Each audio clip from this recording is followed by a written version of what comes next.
ஒரே ஒரு வார்த்தை, வெறும் ஒரு வார்த்தைதான். ஆனால் அதை நீங்கள் நாளொன்றுக்கு எத்தனை முறை சொல்கிறீர்கள் தெரியுமா?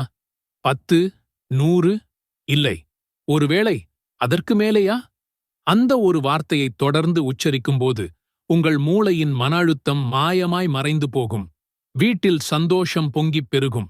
பணப்பையில் பரகத் எனும் அருள் நீடித்து நிற்கும். மறுமையில் சுவனத்தின் வாசல் உங்களுக்காகத் திறக்கும் என்றால் நம்புவீர்களா? இது ஏதோ வெறும் வார்த்தைகள் அல்ல, நிஜம். ஆம், அந்த அற்புதமான வார்த்தை அல்ஹம்துலில்லாஹ். இன்று அந்த ஒரு வார்த்தை உங்கள் வாழ்க்கையை எப்படி அடியோடு மாற்றும்? ஒரு நிமிஷம் கூட மிஸ் பண்ணாதீங்க. இது உங்கள் வாழ்க்கையின் மிக முக்கியமான சில நிமிடங்களாக இருக்கலாம். நபி ஸல்லல்லாஹு அலைஹி வஸல்லம் அவர்கள் கூறினார்கள், உங்கள் நாவில் எப்போதும் அல்ஹம்துலில்லாஹ் இருந்தால் உங்கள் செல்வம் பெருகும், உங்கள் பாவங்கள் குறையும். அபூதாவூத். இதை நாம் தொழுகையிலும், ஒரு காரியத்தை வெற்றிகரமாக முடித்ததும், சுவையான உணவை உண்டதும், ஏன் ஒரு கஷ்டம் வந்ததும் கூட எல்லா நேரத்திலும் சொல்லலாம். ஒரு நல்ல செய்தி கேட்டால் அல்ஹம்துலில்லாஹ். ஒரு ஆபத்திலிருந்து தப்பினால் அல்ஹம்துலில்லாஹ். இது வெறும் உச்சரிப்பு மட்டுமல்ல, ஒரு உணர்வு. அந்த உணர்வுடன் சொல்லும்போதுதான் அதன் முழு பலனும் நமக்கு கிடைக்கும். நவீன அறிவியல் ஆய்வுகள் கூட இதை உறுதிப்படுத்துகின்றன. நன்றி உணர்வுடன் இருக்கும் மக்களின் மூளையின் அமிக்டலா பகுதி, அதாவது பயம், பதட்டம், மன அழுத்தத்தை கட்டுப்படுத்தும் பகுதி, பொதுவாகச் சிறியதாக, அமைதியாக இருப்பதாக கண்டறியப்பட்டுள்ளது. அல்ஹம்துலில்லாஹ் என்று சொல்லும் ஒவ்வொரு முறையும் நீங்கள் உங்கள் மூளையிடம் நான் பாதுகாப்பாக இருக்கிறேன், நான் அல்லாஹ்வின் அருளில் இருக்கிறேன் என ஒரு நேர்மறையான சிக்னலை அனுப்புகிறீர்கள். இது உங்கள் நரம்பு மண்டலத்தை அமைதிப்படுத்தி, உங்கள் மூச்சு சீராகி, இதயத் துடிப்பு கட்டுக்குள் வந்து தூக்கம் ஆழமாகும். அல்லாஹ் குர்ஆனில் மிகத் தெளிவாகச் சொல்கிறான், நீங்கள் என் நன்மையை நினைத்து நன்றி சொன்னால் நான் உங்களுக்கு அதை அதிகரிப்பேன்.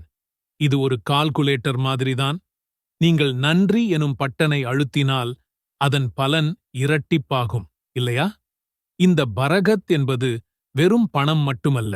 அது உங்கள் நேரம், உங்கள் உடல் ஆரோக்கியம், உங்கள் குடும்ப உறவுகள், உங்கள் மன அமைதியென எல்லாவற்றிலும் நீடித்து நிலைக்கும் ஒரு அருள். நபி ஸல்லல்லாஹு அலைஹி வஸல்லம் அவர்கள் கூறினார்கள், ஒரு மனிதன் ஒரு பாவத்தில் விழுந்தால் உடனே அல்ஹம்துலில்லாஹ் சொல்லி நன்றி காட்டுகிறான். அப்போது அல்லாஹ் அந்த பாவத்தை சாம்பலாக மாற்றிவிடுகிறான். இது எவ்வளவு பெரிய அருள்! நாம் அனைவரும் மனிதர்கள். சின்ன பொய், ஒரு நொடி கோபம், ஒரு சின்ன புறம் பேசுதல், இவையெல்லாம் நம் வாழ்வில் நடப்பது சகஜம். ஆனால் உடனே அல்ஹம்துலில்லாஹ் என்று உள்ளத்தோடு நன்றி காட்டினால் அந்த கரை வழுக்கிக் கொண்டே போய்விடும். கியாமத் நாளில் நம்முடைய நல்ல அமல்கள் அனைத்தும் எடை போடப்படும். அந்த நாளில் நம் பணம், பதவி, உறவுகள் எதுவும் உடன் வராது. ஆனால் நாம் செய்த நல்ல காரியங்கள், நாம் சொன்ன நல்ல வார்த்தைகள் மட்டுமே நம்முடன் வரும். ஒரு ஹதீஸில் வருகிறது, அல்ஹம்துலில்லாஹ், சுப்ஹானல்லாஹ், அல்லாஹு அக்பர் என்று சொல்லும் ஒவ்வொரு முறையும் அது வானத்தையும் பூமியையும் நிரப்பும். உங்கள் வாழ்க்கையில் ஒரு சராசரி நாளை கற்பனை செய்து பாருங்கள். காலையில் அலாரம் அடிக்கும்போது சிலர் எரிச்சலுடன் எழுவார்கள். ஆனால் நீங்கள் அல்ஹம்துலில்லாஹ், இன்று ஒரு புதிய நாள், ஒரு புதிய வாய்ப்பு என்று சொல்லலாம்.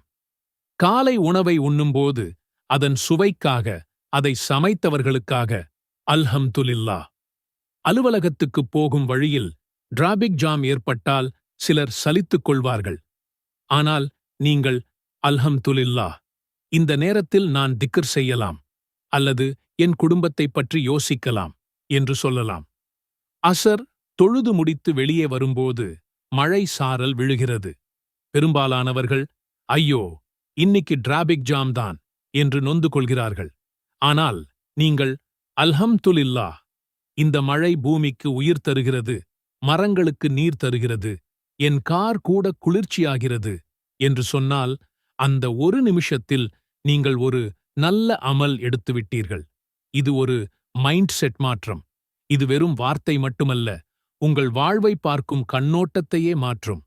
இதை பழக்கமாக்கினால் ஒரு நாள் முழுக்க 100, 200 முறை எளிதாகச் சொல்லி முடிக்கலாம். ஒவ்வொரு நொடியும் நன்றி உணர்வுடன் வாழ முடியும். தூங்கப் போகும்போது உங்க மனசு ஓயாம கத்துதா? இந்த கவலைக்கு ஒரு முடிவே இல்லையா?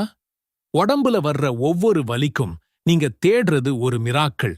ஆனா அந்த மிராக்கள் உங்க நாக்கிலேயே இருக்குன்னு சொன்னா நம்புவீங்களா? வெறும் 7 வரிகள் உங்க வாழ்க்கையையே மாத்தப் போகுது. அதுதான் சூரா அல் ஃபாத்திஹா. தெரியாதா? இன்னிக்கு நான் அதோட சக்தியை அன்லாக் பண்ணப் போறேன். இது குரானோட முதல் அத்தியாயம் மட்டும் இல்ல. இதுதான் குரானின் தாய், உம்முல் குரான். இதுல இருக்கிறது வெறும் 7 வரிகள்தான். ஆனா அந்த 7 வரிகளுக்குள்ள ஒளிஞ்சிருக்கிற மெடிக்கல் மற்றும் மென்டல் சீக்ரெட்ஸ் இன்னிக்கு நாம உடைக்கப் போறோம். நான் 2 வருஷமா ஃபாத்திஹா ஓதுறேன், ஆனா எனக்கு எந்த மாற்றமும் தெரியலையே ன்னு நீங்க சொல்றது எனக்கு கேக்குது. ஏன்னா நாம ஒரு புதையல் மேல நிக்கிறோம். ஆனா அத திறக்கிற சாவி இல்லாம சும்மா வார்த்தைகளை மட்டும் சொல்லிட்டு இருக்கோம். ஒரு மருந்தோட பவர் அதோட டோஸ்ல தான் இருக்கு. பிஸ்மில்லாஹிர் ரஹ்மானிர் ரஹீம். அல்ஹம்துலில்லாஹி ரப்பில் அலமீன். அர் ரஹ்மானிர் ரஹீம். மாலிகி யௌமித்தீன். இய்யாக நஅபுது வ இய்யாக நஸ்தஈன். இஹ்தினஸ் ஸிராத்தல் முஸ்தகீம். ஸிராத்தல் லஸீன அன்அம்த அலைஹிம் கைரில் மக்தூபி அலைஹிம் வலத்தால்லீன் ஆமீன். நீங்க ஆரம்பிக்கிற முதல் நொடியே அல்லாஹ்வின் கருணைய நினைக்கிறீங்க. இத சொன்ன உடனேயே உங்க மனசுல ஒரு கூலிங் எஃபெக்ட் ஸ்டார்ட் ஆகும். இது வெறும் ஆரம்பம்தான். இந்த வரிய நீங்க மூச்சை இழுத்து சொல்லும்போது சயின்ஸ் படி உங்க பிளட் பிரஷர் குறையுது. இது ஒரு இன்ஸ்டன்ட் மெடிக்கல் ஹேக். நபி ஸல்லல்லாஹு அலைஹி வஸல்லம் அவர்களே இத ஒரு ஹீலிங் மந்திரம் மாதிரி யூஸ் பண்ணிருக்காங்க. 4 வரி சொல்லி ஊதினதுக்கே நோய் ஓடிப்போச்சுன்னா யோசிச்சு பாருங்க. அதோட பவர். நம்மாலையும் முடியும் நம்பிக்கைதான் முக்கியம். அபூ ஹுரைரா சொன்னாங்க, ஃபாத்திஹா ஒன்னு போதும், அது குரானோட எல்லா அதிசயத்தையும் உங்களுக்கு கொடுக்கும். சோ இனிமே நீங்க ஃபாத்திஹா ஓதும்போது முதல்ல அதோட அர்த்தத்தை உங்க மனசுக்குள்ள கொண்டு வாங்க. ஒவ்வொரு வார்த்தையையும் நிதானமா சொல்லுங்க. இது ஒரு பிரெயின் ரிலாக்சிங் டெக்னிக். ஒரு நாளைக்கு குறைஞ்சது 7 தடவை ஓதுங்க. நோய் வர்றதுக்கு முன்னாடி தடுக்கிறது தான் பெஸ்ட். நான் உங்களுக்கு ஒரு சேலஞ்ச் தர்றேன். இப்பவே ஒரு தடவை ஃபாத்திஹாவ மனசார ஓதிட்டு கமெண்ட்ஸ்ல ஆமீன்னு டைப் பண்ணுங்க. இன்னைக்கு நீங்க காலையில எழுந்து அடுத்த மாசம் ரூம் ரெண்ட் எப்படி கட்டப் போறேன் என்று மூச்சு வாங்கிட்டு இருக்கீங்களா?